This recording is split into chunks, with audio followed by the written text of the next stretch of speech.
The BMZ-funded Somali Resilience Program (SOMREP) project was implemented by COPI, CARE, DRC and Shakodon in Bay and Lower Shabelle regions of Somalia. The aim of this project has been to contribute to the resilience of chronically vulnerable Somali people, households, communities and systems through enhanced food security, sustainable livelihoods, and strengthened disaster risk management capacities in affected areas in Southwest State by 2023. In Baidoa, over 3,000 beneficiaries have benefited from the project in the 11 locations targeted by COPI, with many more having indirectly benefited, having termed the project a much-needed and timely intervention in the various rural, peri-urban and IDP communities it has targeted since 2020. COPI has sought to enhance the risk awareness, mitigation and management of the target household and communities through community-based disaster risk reduction activities and linking this to the creation or strengthening of existing informal safety nets. Through this, COPI worked with communities to review and update existing CAPs using the GCVCA approach, identifying activities that support climate resilience livelihoods and risk reductions, including for emergency and recovery response. magagay leeraw Ibrahim Hassan Afder oo tuulada boolkeerow oo aan hada taagana gudoomiyaashii aha wayna nin tababaray hay'adda koobaynin tababartay kaabis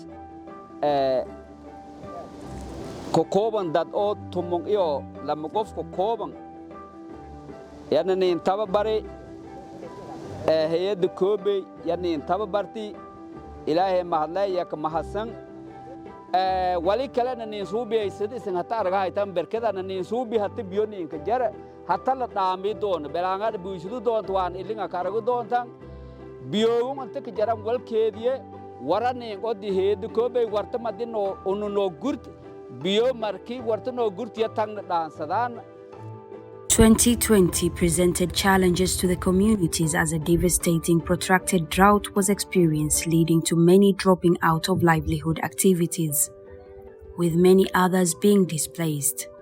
Cash for Work and UCT were initiated in the midst of the drought and aimed to reduce the impact of the prevailing drought. Over 700 households have lauded the intervention as enabling them to afford their basic needs while protecting and improving livelihood and productive assets. To promote durable solutions, COPI established 5 groups comprising of total of 75 members from IDP camps and equipped each group with VCLA kits and trained on VCLA concept and methodology. This has ensured that members have access to avenues to save and access to credit, while enabling members to not only invest in income-generating activities, but also to respond effectively in the event of shocks such as drought. Magay maramay sawri nga lere head kopi mainin subi si manara atana may leray goroba werdani ayuti nanengobadi ayuti SDMini obis DMini may leray walagi SDMini hatana wal may ko subsaday wal tukanki an ko subsadi yalka wal yarki ku faidi yalka dugsi iskool isku ku dhibiday intaas ku badi hatana may weelay may leeyahay wal yarki oo aan faa'iido heli yaatan walay meenka ka naqsadi iyo ka shaqay may leeyahay ka naqsadahay liin kurdiyo may leeyahay ku siiro liin weelo faado bilaa may leeyahay amigana sadii reed ku bi masal.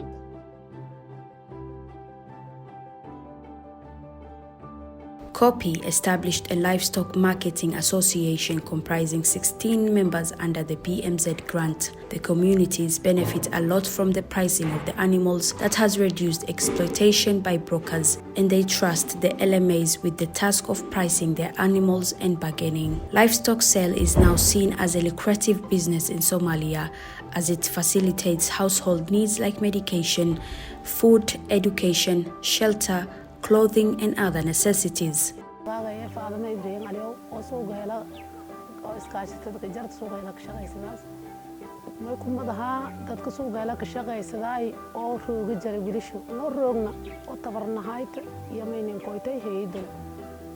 كوبي بيننا نقبضي ولا سمنار للي أو ولا كبرضو markuun wal habarani kadib wal suubsanay may suubsanay iskaashatadii gudaasha may suubsanay inuu wal suubsano wal meel dhikano aqliyeysano ilaamayna hana bareenta seminaarana hana bare mayna hana bareese tababarsiyad bari may ka jarnay meel oo wal ka barado madimeel wal ka baranay kan may suubanay inuu iskaashatadii tumiliti qof wal qabsano oo koonfurno wal meel dhikan ya bilawn oo walaay bilawn ya may suubaday koobay lacantii nasiid ona aawadona deemad markii la agtina deemad kadib hadana deenti una isku naq si una macnaa hor on ka kororsan walaana on walka qabsan may haynay grouptu mi ili qof ah to mi ili taan qof ma hayna dad tabaroole oo ayaale barshoob oo ogoon leeyahay koowtu ma hayna dad oo sedaneef ila maneef lay gadado lankin in ka badan afar neef gadaday marka damba maynaganay dad xamar wal andirsado iskaashati iskiirantu miili qof oo isgarabsadaas oo is aabiyaas lacagta deentana isku nagaasa tiya faa'iido suuqa ha ku heloona iyo mayl qaar ayuu taka dhikadaas qaar koonka shibadaas qaarna ayaal shoo kabiiladaas marka hore ayaalka iskoolka iyo dugsiga macalinka walay dadka la hada jaray markii damba hadii shaqadaas la helay oo seminaaradaas la gali kadib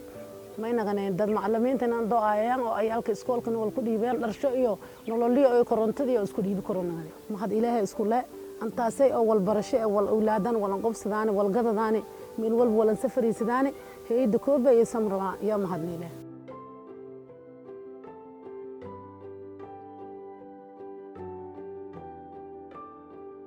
1,200 farmers from 8 villages were trained on good agricultural practices. Among those, 240 were selected for capacity building on pastoral and farmer field schools, which has not only enhanced the skills of the local farmers, but also improved their produce as well as income from harvests. The project also provided 413 farmers with drought-tolerant sorghum, cowpeas and green gram seeds so as in order to boost food production and make communities resilient to climate change.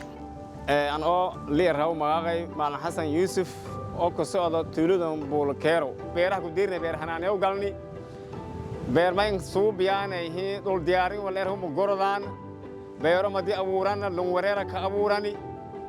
وكاي مدين جويو قاب سدوا نفضانهم جوس ثاني وقتك فايلة أو وقت يريد تالو عيان كي وراسي دلاس هتام أقرب كجويني يوصل ستمدن هخلا شيء ما يبقى إلهي نشاني هي أدل الراو كوبي أما كنت ميلي تياني كويتي ولا لي كاش فوق ولا راو يعني بلاوتي كاش فوق مدينة كجذب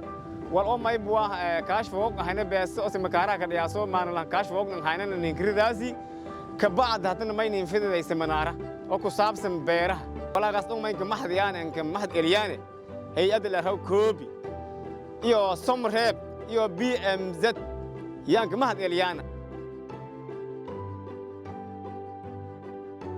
40 youth were identified and selected from 8 rural villages and were trained on a selection of 5 courses including tailoring, beauty salon, mobile phone repairing, tie and dye, as well as carpentry to improve their chances of getting a job or engaging in high-demand business in the form of self-employment. Upon completion of their respective courses, the graduates were provided with startup equipment and materials to ease their transition into income generation. Bismillah, أنا معي عبد الرحيم محمد أبوكر أو حافظ إيش اللي هو قريه دكوب هو قرتي وأنا وايبا ولا كبردا إن هرمت MMC أو بردا إن فرسمة موبايل هرتي إلهي ما ده جيكي مريض ولا أنا شل أوجاي ما ده هذا ما ده أنا تكوي كشويتي ما كسان هذا الحمد لله والبدن بردي سيد أنا كوه هاي هذا مجال أسكره وقرآن مجال قال هزدي بيركور كسته يقول عاصد كور جيكي مريض أمل ميدي وايبا أنتم كم هذا اللي هذا كوبي إيه هرمت MMC ولا يعني كدكاسي. COPI identified 25 persons living with disability who required enabling technologies or facilities to participate in livelihood activities supported by the Sombre project. Through the GCVCA process, COPI identified persons with special needs and targeted them for affirmative action to aid them to overcome barriers for their participation in program activities. These beneficiaries were also provided with grants worth $600 to start their own businesses.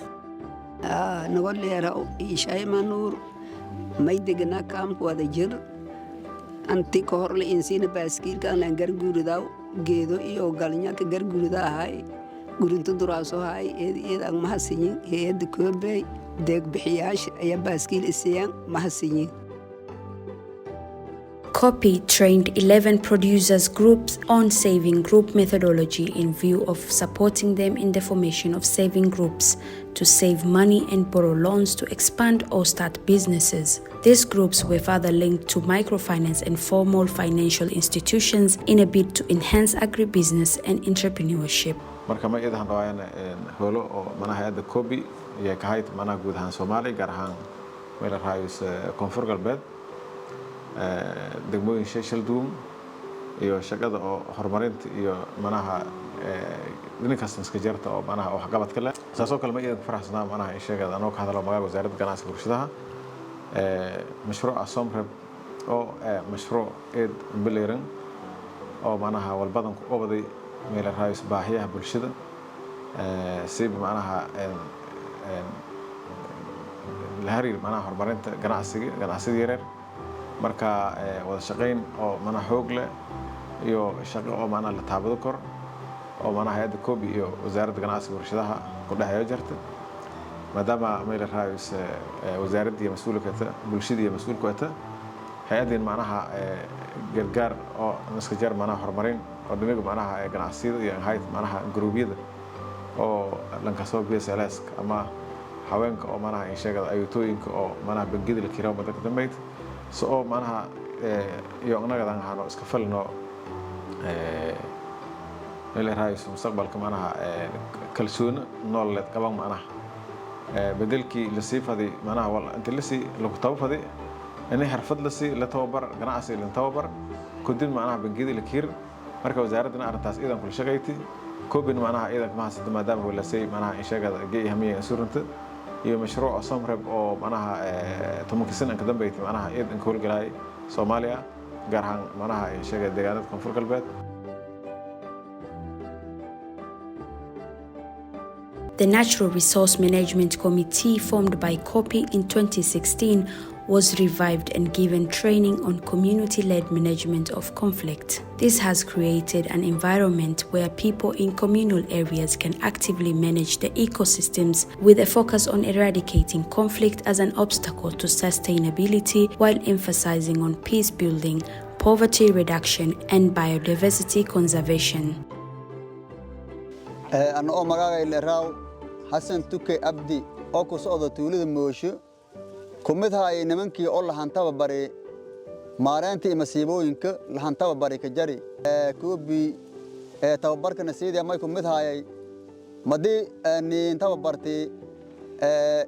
كلا مارنتي مسيبو مدها إني نتابع برتي تابرك ما يكون فايدني ما يبقى كجري خلافات كحلنت صدق داغ صدق دوت markii biyo meelo soohmo beero taasidi leeyahay leefadaya tababar jeebana si isku dhaagi badan oo maaray iska dhimaday meelaha ku badbaadni taasay hay'adda COPI ana siiday anka dambaanti ma in mahad nagaane COPI Somreb daag bixiyaasha BMZ. The community-driven resilience approach calls for equipping communities with skills to lead in their own development, planning and implementation. COPI brought the leadership from these different community groups together to receive training in civic education, organizational management, leadership and conflict resolution. These skills have supported community-level leadership to transparently and accountably manage community processes such as cap and resolve intra and inter-community conflicts related to resources competition.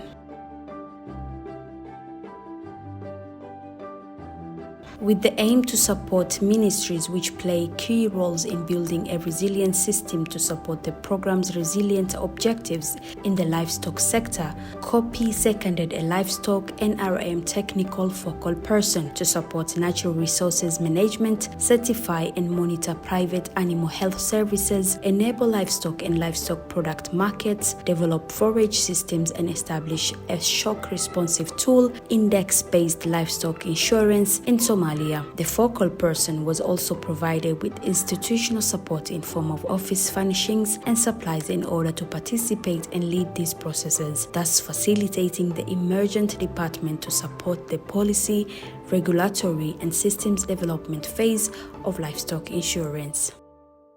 magacayga ma balaray Dr. Xuseen Amiin Cabdibaari leere qof kala maad wasaaradda xanaanada xoolaha la shaqeeyo dhanka Sombreb oo ka caawiyo xanaanada xoolaha mayba din qalabaytay wasaaradda xanaanada xoolaha lan qalabayay xafiiskan hadaan fadhi ya lan qalabay mashruuc lan qalabayna may waaye BMZ oo base index livestock insurance waleero qaybto maaragna caymiska xoolaha